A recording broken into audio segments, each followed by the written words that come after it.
Après avoir voyagé dans 65 pays, on explore le Nord, le Canada. On fait un road trip de 12 000 km en 60 jours à travers les 10 provinces.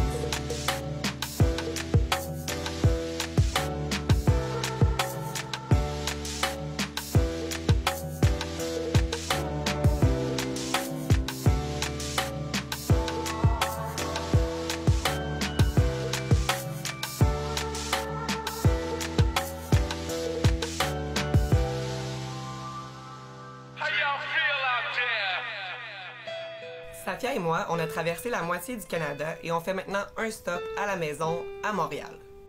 Revenir chez soi, c'est aussi revoir ses proches. On meet up avec notre ami David Maman, qui comprend définitivement notre mode de vie nomade vu qu'il est lui-même un grand voyageur. Il a exploré 58 pays. Ça peut paraître cliché d'aller au Mont-Royal, mais ça reste une des meilleures vues sur Montréal. Comme David est photographe, on décide d'aller se promener en mode safari photo.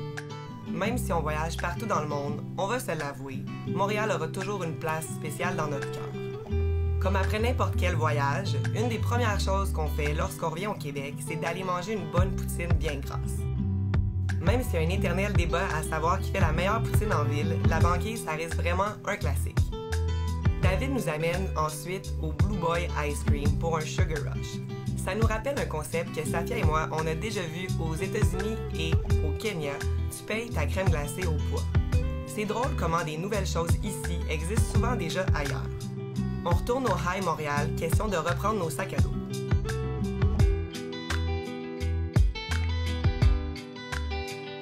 On doit déjà continuer notre traversée du Canada. On prend une dernière image mentale de Montréal. On dit bye à notre monde alors qu'on quitte pour la deuxième moitié de notre traversée du Canada. Direction Québec, la plus vieille ville du Canada.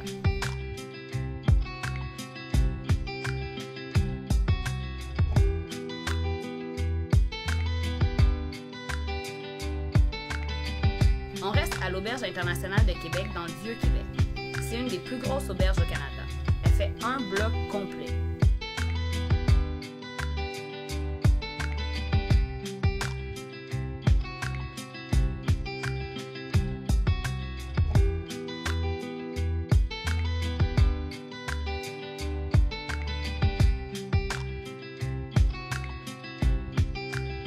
On se laisse charmer par les petites ruelles et les sites historiques de la vieille ville.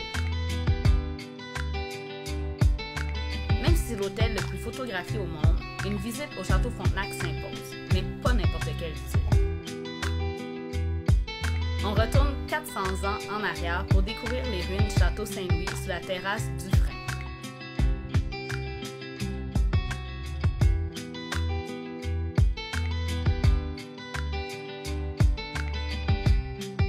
Sans relancer le débat Montréal-Québec, il faut s'avouer que l'été à Québec, ça se donne.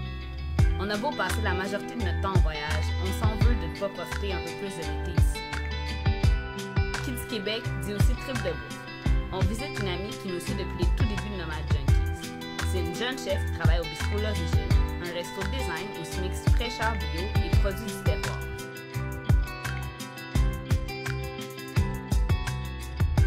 On s'en va à la beach! Il y a plein de façons de profiter de l'été dans notre belle province. On découvre la loterie GoVan qui donne la chance de gagner un trip de van pour 8 personnes au Québec cet été.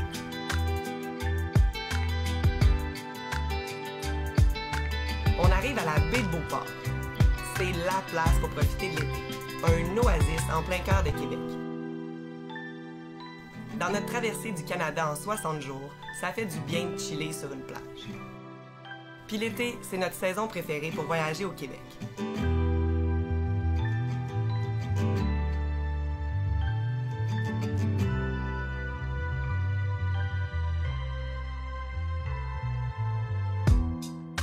C'est une belle journée pour gratter.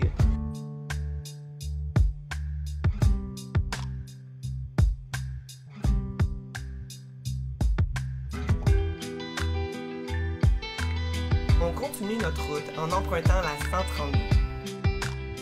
On fait toutes sortes de trouvailles à La Bigorne, un endroit unique à visiter près de Saint-Jean-de-Port-Joli.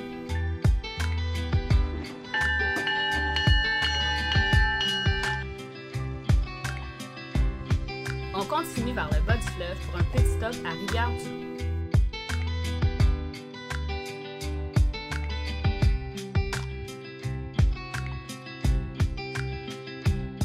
on se gâte avec un souper de moules à l'auberge. On a l'air fancy, mais à 5 $ pour 2 personnes, c'est la façon la plus cheap de manger des fruits de mer. Du centre-ville de Rivière-du-Loup, on se rend au parc des Chutes. C'est l'endroit parfait pour un petit jogging matinal, question de se dégourdir les jambes avant de reprendre la route pour la Gaspésie.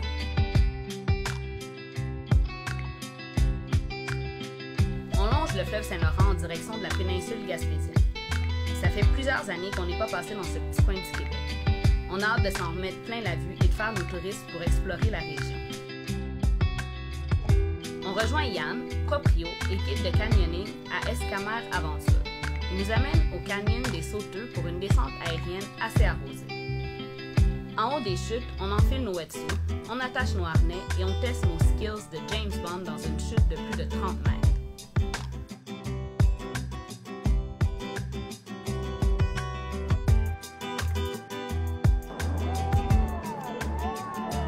C'est de loin la meilleure activité qu'on a faite depuis le début de notre traversée du Canada.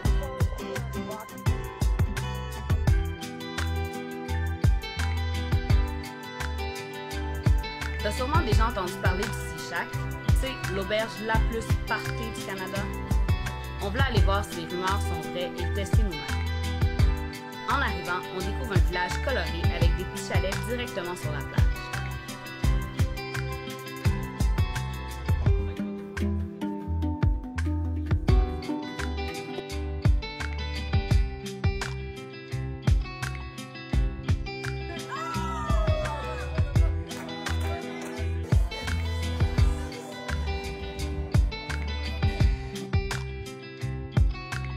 Ok, le Sea Shack, c'est réputé pour le party, mais il y a beaucoup plus que ça. C'est une des plus belles plages au Québec. C'est un spot d'observation des baleines et un des rares endroits où tu peux voir le coucher et le lever du soleil. T'inquiète pas, tu risques d'être encore debout pour apercevoir les premiers rayons.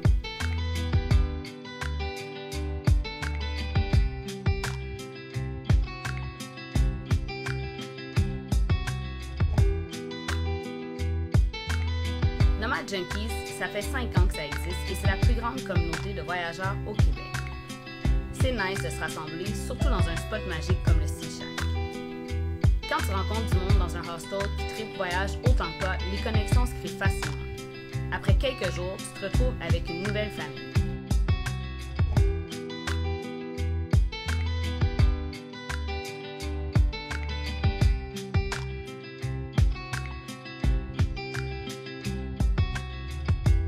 On ne peut pas quitter la région sans explorer le parc national de la Gaspésie. Apparemment, c'est la plus grande densité d'orignaux au Québec dans le parc de la Gaspésie. Fait qu'on se passe les pas, fait qu'on va voir un. Comme la dernière fois qu'on a vu de la neige, c'était dans les Rocheuses, on est assez surpris de découvrir presque 2 mètres de neige sur le sentier qui nous mène au lac des Américains, dans le parc national de la Gaspésie.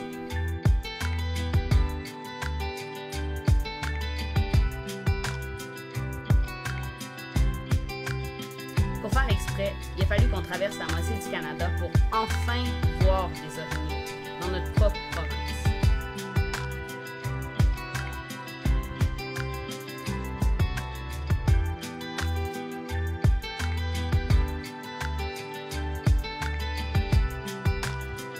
On arrive au High Lance au Griffon Aventure. L'auberge est en pleine nature avec une vue sur le fleuve Saint-Laurent. Il y a une ambiance hippie et zen. On reste dans un joli petit chalet. C'est un bon endroit pour se reposer en Gaspésie, mais il y a quand même un bar si t'as le goût de fêter. On conduit jusqu'au secteur nord du parc national Forillon. Le parc est immense. La plage du Cap Bonami est incroyable avec ses impressionnantes falaises tout près de la mer. Tu vas pouvoir y admirer des tourbillons d'oiseaux. On emprunte un sentier pour avoir une vue 360 degrés sur les environs.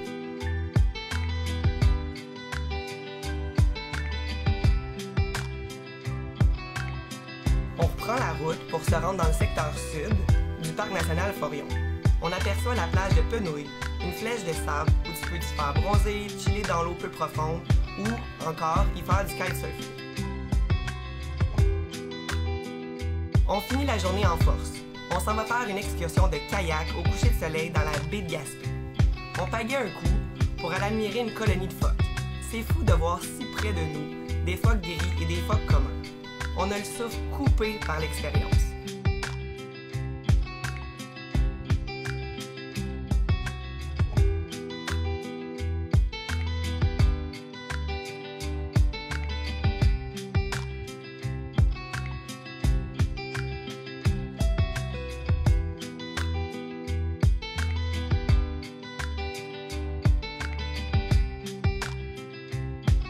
Un tour de la Gaspésie n'est pas complet sans un arrêt à Percé. Le meilleur endroit pour une vue panoramique du rocher Percé, c'est au Géoparc de Percé. On se rend à la plateforme vitrée suspendue à plus de 200 mètres de haut.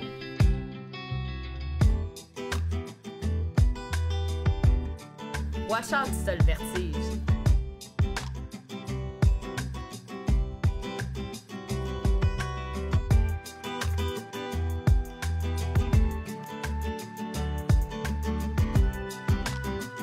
On tombe par hasard sur Camille, la plume derrière l'oiseau rose, un blog voyage qu'on suit depuis plusieurs années. C'est dans ces moments qu'on se rappelle à quel point le monde est petit. Alors là, je vais découvrir l'île de Bonaventure qui est juste derrière nous et j'ai hâte de voir les beaux oiseaux, les fous de bassin. Et après, je vais partir découvrir le parc de Forillon. Avant de reprendre notre route vers les provinces maritimes, on s'arrête au comptoir de M. Émile pour un lunch gastronomique aux saveurs de la région.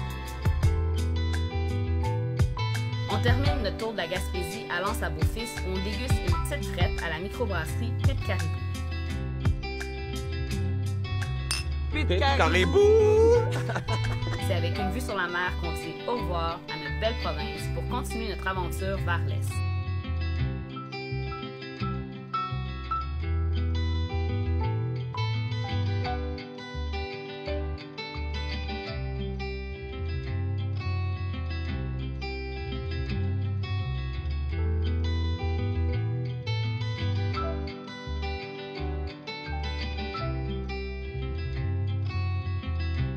No, my junkies!